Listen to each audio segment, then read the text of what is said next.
te prends les rumeurs sur Internet et sur le Bitcoin et tu me dis si tu sais ou pas, si c'est vrai ou faux surtout.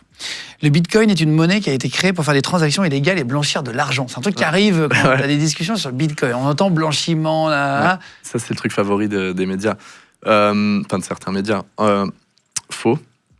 Du coup, et c'est assez intéressant parce que d'ailleurs, ce qui est cool sur Bitcoin, et je pense qu'on va le retrouver dans plein de rumeurs, il y a plein d'études, mais c'est vrai que malheureusement, elles ne sont jamais mises en lumière et on préfère parler un peu des trucs percutants.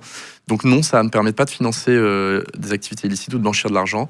Il y a une société qui est la plus grosse société d'investigation américaine au monde sur les crypto-monnaies, donc spécialisée sur l'analyse des transactions de crypto-monnaies, qui a démontré que c'est moins de 1%, 0,34% des transactions en crypto-monnaie servent à financer des activités illicites.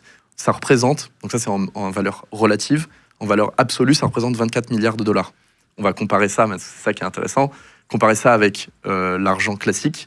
L'ONU, enfin les Nations Unies, pardon, ont fait une étude et ont démontré que 2 à 5% du PIB mondial était utilisé pour financer des activités illicites. Ça représente 1600 milliards à 4000 milliards de dollars. Il y aura toujours des activités illicites avec tout. Mais parce que voilà. je crois sur le dark web, il y en a qui payent en Bitcoin. C'est ça la conclusion. C'est utilisé pour tout ça aussi. En fait, c'est ça la conclusion, c'est que Bitcoin, c'est un outil, comme plein d'outils. Et Bitcoin est une monnaie qui permet de faire des transactions qui sont incensurables.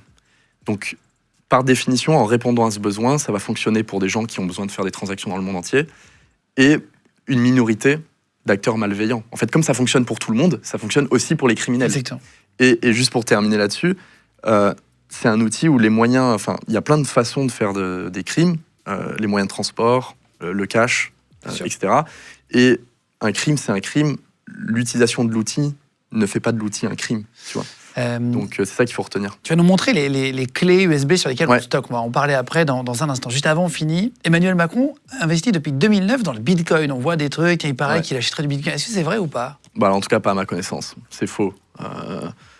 Est-ce qu'il a essayé d'en acheter? Alors, en 2009, franchement, je pense pas.